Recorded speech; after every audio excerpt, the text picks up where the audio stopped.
I'm holding a copy of I Who Have Never Known Men to remind me that there are still good books in the world as I talk about the worst ones from 2025. Now, these, not all of them like consider like the worst book ever. Some of them I do, but I'll make the distinction on whether they're on here because it like really disappointed me with how the premise was set up and how it was actually executed, and which ones were actually just dog shit. So, getting started, we have Devil House by John Darnielle. Now, I will say, when I looked it up online after I finished it, I did feel a little validated because apparently it was marketed as like a horror kind of, when really it's a literary fiction, which wouldn't usually bother me. But look at this. What is this? What does this make you think of? Horror? That's what it made me think of. And like in hindsight, the and I don't have my glasses on, but the synopsis on the back, like it isn't super like horror narrative styled. Like he's moving into a house that was connected to the satanic panic of the 1980s where a couple people got murdered, and I thought that it was going to be scary, but it was not. It was just boring. Like this book was so boring, it actually like really pissed me off. So the basic premise is this is narrated by a true crime writer, and I this book is supposed to be making commentary about like the true crime community and how exploitative it is, and like making money off of, people being murdered and treated in terrible, awful, abhorrent ways. But that didn't like super matter or come up all that often. The first like third of this book is just the background information on the fucking house that he's moving into. Like when it was built, it was like a diner, and then it turned into another diner, and then it turned into a porn house, and then it turned into a house or something. There's a couple more things in there. But it like goes into detail on all of those. There's also just a random excerpt from the the narrator's other book in here, which that's like the worst thing I've ever seen. It's also just got a random excerpt from that, which is about a teacher that kills two of her students who broke into her house to like rob her. So I was like trying to hold on hope throughout this, and then it just kind of turned into like a I need to finish this right now or I'm never going to fucking pick it up again. So a lot of this is following like these teenagers that are in the porn house doing whatever until it gets taken over by the owner and the new person moving in. And like, that's fine.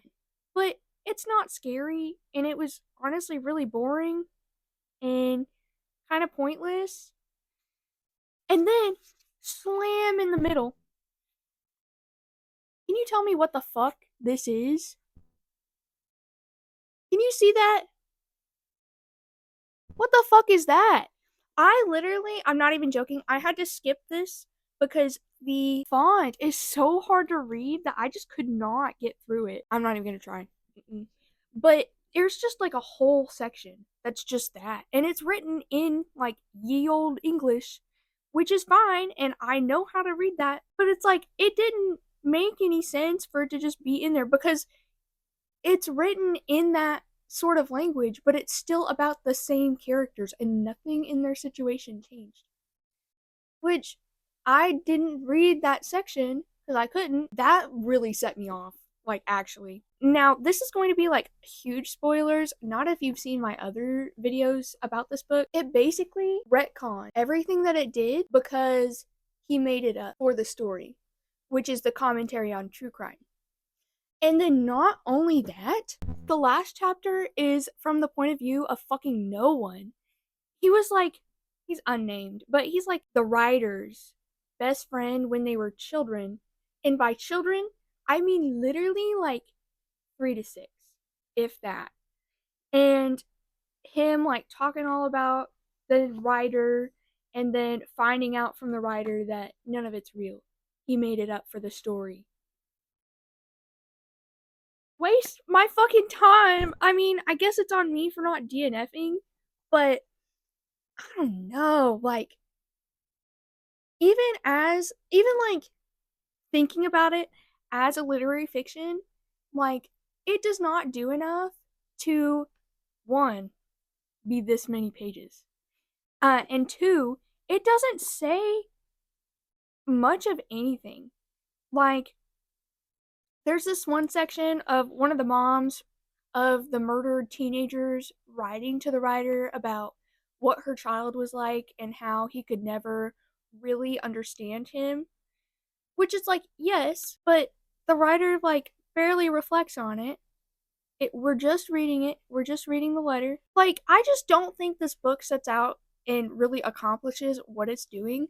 I think it's lazy. I just sound like I'm being mean.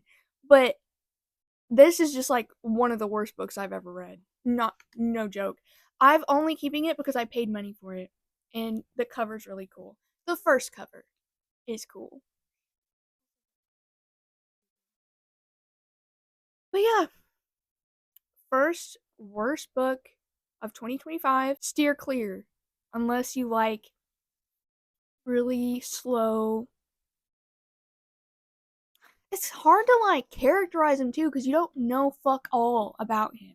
He's a very like straight to the point, serious, like literary man. I don't know. I think if I talk about this one anymore, I'm just gonna start getting confused because I did read this a while ago and I'd honestly rather forget it. We're back. Sorry for the jump scare. My mic died, so I had to go and do something else for a little bit while it charged. So, The Simple Art of Killing a Woman was literally dog shit. Like, on a craft level, on a plot level, on a character level. Like, this is not only one of the worst books of 2025, but honestly, probably one of the worst books I've ever read in my life.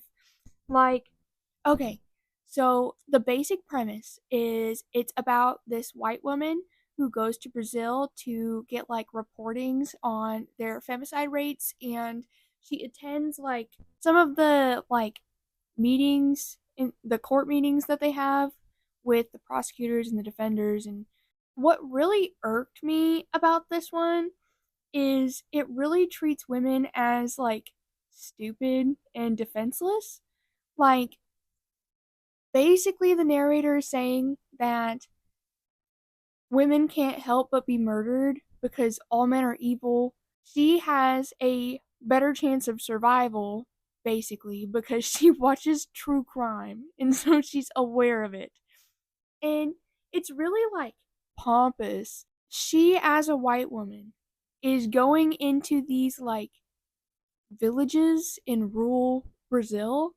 Okay, there's one scene where this man is like obviously beating his wife, and she like tells him off and basically like threatens him. I think he quit beating his wife, which like would not happen. And like that also in real life like puts the victim at even more risk because there's an outside influence now. That's not like the only thing. I also okay, so in between each chapter there is like a dog shit poem. Each one is about a different real life woman and how she was murdered. And it's like, okay, I guess it's spreading awareness, but you're not naming them, and there's no other reason for it to be in the book. Like, it doesn't tie into the plot at all. It's really just there for shock value, and it feels really exploitative. And then last thing I want to touch on is the main character as the narrator is a white woman, and she goes to Brazil and takes ayahuasca, and her like her dreams from that are her with a very stereotypical but not real tribe of warrior women, and they hate men and hunt down the assailants from that court case at the beginning of it. And like she's the only woman to remain like unscathed from all of it. And which is crazy. Literally, if that's on your TBR, just skip it. It's just not worth it.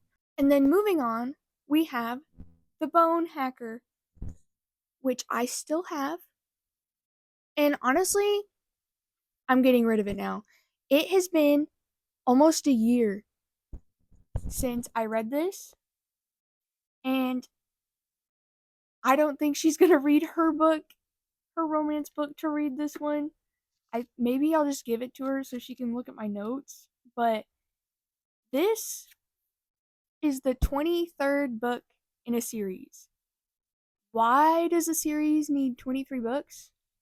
Well, usually doesn't, because literally nothing fucking happens in this book except it's like racist and anti-Semitic, and the writing fucking sucks. I don't understand how this author.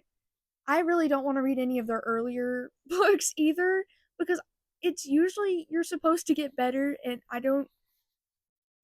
I probably shouldn't finish that, but I'm never gonna read this ever again. Like, let me just flip to a random page. Oh, oh wow, okay. So here we are describing a person, and let me read it for you. We're on page 131. Tall and needle thin, the man's gray hair and furrowed skin, a shade somewhere between that of mud and dead leaves, made a postscript of his youth.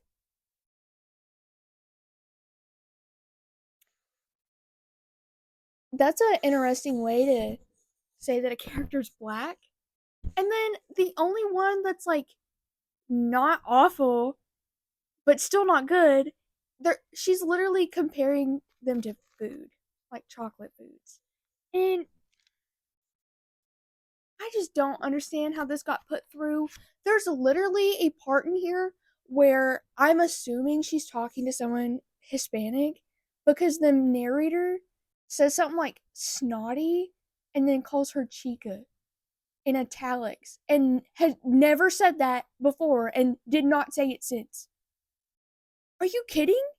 There's literally pages of only dialogue, which usually isn't bad, but they speak like they're actually fucking stupid. Also, for example, here's kind of like what the writing itself is like. We're on page 252. Thanks for coming. That surprised me. I've been considering a comment you made. That surprised me even more. Let's suppose that the perp isn't Yuri Stribe. Let's suppose we're trying to fit him into a mold we expect. I had said that. Tunnel vision can be counterproductive. It can, I agreed. Are you actually joking? Who talks like this? Yeah, really don't recommend it. I'm never going to read that author again. We're going to go ahead and move on. After that, we've got Vicious by V.E. Schwab. I know this one is well liked. I'm sorry, it's not dog shit. It's disappointing. Okay? And honestly, I did read this one through an audiobook, which I've never really done before. And maybe it was like how the narrator like read it to me that cringed me out really bad, but I just really found it to be boring and cliche and predictable, and I just did not have a great time with it. And so like this one is about two like rivals in college. They're trying to figure out how people like get like basically superpowers, and they figure it out, and something goes wrong, and it jumps forward in time to one of them breaking out of prison to get revenge on the other one. And it has like a countdown until they meet again at the end of the book, which is the finale. And it really, really did have me for like the first 40%. The thing that got me really bad was the main character was really cringy. Like, he was like, I'm not a good guy. And like, I'm evil. But did like one thing that was bad, and then that's in the past too. So like, he does he's not really evil, so it's like the character persona thing, but like it just takes itself so seriously that I'm having a hard time figuring out if it's like satirical or if it's like trying to be funny. And I really don't think that it is, especially because there's more books after it. It just didn't hit how I wanted it to. Like, I couldn't even really believe that they had been friends in the first place, and they're like, oh, he was my best friend, blah blah blah. Where? Where was that? There's also this side character whose thing is that he has bad luck and keeps going to jail over it. And then when he's in jail for something he didn't do, he like his roommates keep dying, but then Victor gets there and he doesn't die. And that's why he follows him around like a dog. And like his character thing is that he loves chocolate milk. Okay. And they say this over and over. Like, I get it. The guy likes it. It's pretty good. But like, what else? Like, I'm gonna defend myself just a little bit right now. I do have V.E. Schwab books that I like. Okay, the Dark Duet duology, I loved that book series. Like, I loved it so much that in high school, my librarian bought the second one specifically because I asked her for it. Like, I did really love those books. So I did not expect not to like this one, and I'm kind of disappointed that I didn't. I really do not see the hype over it. And tell me like why you like it if you do in the comments, please, because I really would like to know. Like, I did really like it at the beginning. And then I think it was, spoiler, I think it was after the point where the night he killed that person happened. And I think it goes downhill from there. I think it does. Oh, also, not to mention, the main villain, which is the other friend, which they're both villains, whatever. Uh, his whole thing is his ability is regeneration, so he doesn't age either. And because of how Victor turned out, he's like, oh, whoever has powers is evil. So I'm going to kill anyone who has powers because Victor turned evil. And God gave me this ability to be able to do it. Which it's like, I don't even know enough about his character to know if this is a switch up or not. Because I couldn't tell they were friends in the first place. Like, there wasn't even any, which there wasn't any communication between them because like they were really weird talking to each other anyway.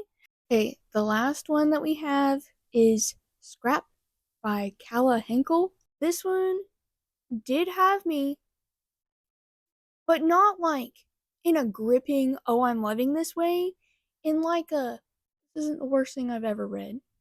And then it was. So main character who I think also watches a lot of true crime stuff is hired to make a huge scrapbook collection for this like really wealthy couple, including like, and when she gets all the stuff, it's like tax documents, family photos, receipts, like basically all of their documents, because apparently they just put everything in a bin with the year on it. Anyway, so she starts like digging through their stuff, and I thought she was gonna talk a lot more about that. She really doesn't. She doesn't get into it all that much at all, which was disappointing. And then the person who hired her to do it dies, and so she's like trying to figure out if it was actually a murder because she died on a ski slope. And then, like, the reason why it disappointed me so bad is because the character, like, her whole thing is that she's like super obsessive over things. Like, she's completely normal, and then she's instantly like, we're falling in love and having a baby right now. Like, and so she convinces herself that she has this like maternal bond connection with the woman. And like, none of her, she like breaks into people's houses and like pretends to be people. And like, this whole thing was like making my heart race, right? Then it gets stupid because at the end, she like finds, okay, I'm not going to tell you like exactly what it's about if you are interested in reading it, but at the end of the book, she tells you the entire summary of Gone Girl. And she goes, almost like what I'm doing right now. I've never read Gone Girl. Why would you do that? What's the point? It's like, do you not trust readers to go, oh, that's kind of like Gone Girl? Why'd you have to ruin it? And like, she also just like randomly explains movie plot lines. Like, directly after Gone Girl, she thinks about like 2 more movies. What are we doing? And like, she's just completely rewarded and gets everything she wants. And it's like scary. I don't know. I could not do it. It made me mad. I could not do it. Okay, there's one more. The last one that I'm going to talk about is The Pisces by Melissa Broder. It's very unfortunate that I'm saying that because I do have Milk Fed, which I am still planning on reading. I know that The Pisces was her debut. People can get better. But The Pisces really pissed me off. And I'm not saying that it was like a bad book. It's not like the worst book ever. But it was just really disappointing, and then I really did not enjoy it. Um, Long story short, this woman also has this like obsessive tendency, but she also has a reoccurring self-harm pattern of one night hookups with like anyone. She's gets self-aware of it and then just does it again, which I understand is like the point, but it's really repetitive, and I get it because it's like drawn out every time. She meets this like merman who is a merman in the loosest shape possible. His tail starts under his dick, like bare ass to the wind, and then the tail. And like, could have just made him a man. It doesn't even matter. Basically, what happens is she fucks up really, really bad. It's unclear if she's actually going to get better, and she actually gets comforted and accommodated for literally destroying someone's life. And I didn't like it. I did not like it one bit. Sorry. I am still gonna read Milk Fed though. I hope it goes better. I really do. But that is what we have for 2025. Let me know if you've read these and what you thought about them. Thank you for being here. I hope you have a good day, and I'll see you in the next one.